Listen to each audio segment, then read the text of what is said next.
Shalom, saudara yang saya kasihi di dalam Tuhan.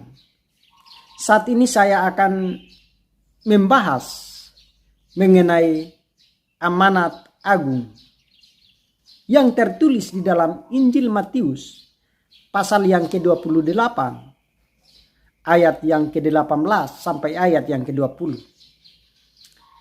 Ayat yang ke-18 firman Tuhan berkata, Yesus mendekati mereka dan berkata kepadaku, telah diberikan segala kuasa di surga dan di bumi.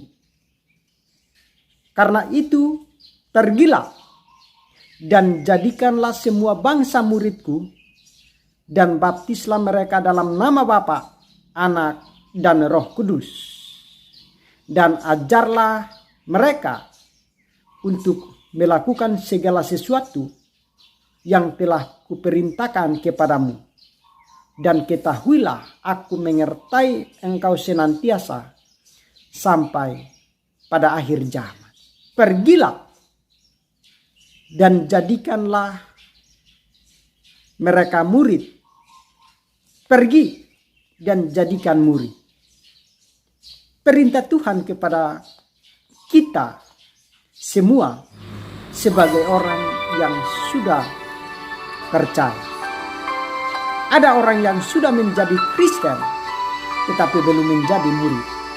Kita sebagai orang yang sudah percaya, yang sudah menjadi murid, adalah tugas kita untuk pergi dan menjadikan semua bangsa menjadi murid-murid itu.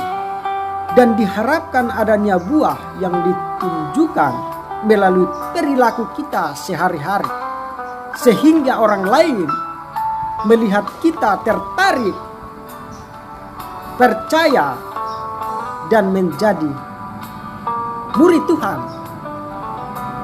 Ketika kita menjadi murid Tuhan, menjadi murid Kristus, tidak berhenti untuk memberitakan kabar baik itu, untuk memberitakan firman Allah yang sudah diperintahkan kepada kita. Kita harus terus pergi dan memberitakan kabar baik itu kepada orang lain, supaya orang lain juga menjadi murid itu. Memberitakan kabar baik itu kepada mereka yang belum percaya. Dan ketika mereka mendengarkan kabar baik itu, mereka akan menjadi percaya.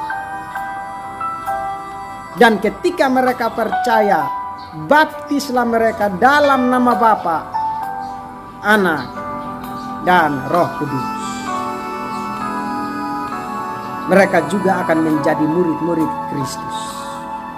Dan firman Tuhan akan terus disebarkan, supaya orang lain juga mendengarkan perintah Tuhan, mendengarkan kabar baik itu. Kita harus bersyukur kepada orang-orang yang sudah terdahulu menjadi murid. Karena mereka sudah terdahulu menjadi murid, maka mereka menjadikan kita menjadi murid juga. Sehingga Injil atau kabar baik ini semakin disebarluaskan. Ajarlah mereka untuk melakukan segala sesuatu yang telah Tuhan Yesus, yang telah Tuhan perintahkan kepada kita. Ajarlah mereka. Ketika mereka sudah menjadi percaya, maka ajarlah mereka supaya mereka juga dapat menolong orang lain untuk menjadi murid-murid itu. Ketika saudara dan saya pergi menjadikan orang-orang yang belum percaya menjadi murid-murid Tuhan, jangan takut. Karena ada janji bahwa Ia menyertai kita sampai pada akhir zaman. Ia menyertai saudara dan saya sampai pada akhir zaman. Ya Tuhan yang pegang hari ini, besok, dan sampai pada akhir zaman. Ia pegang hari esok. Tuhan memberkati kita semua. Shalom.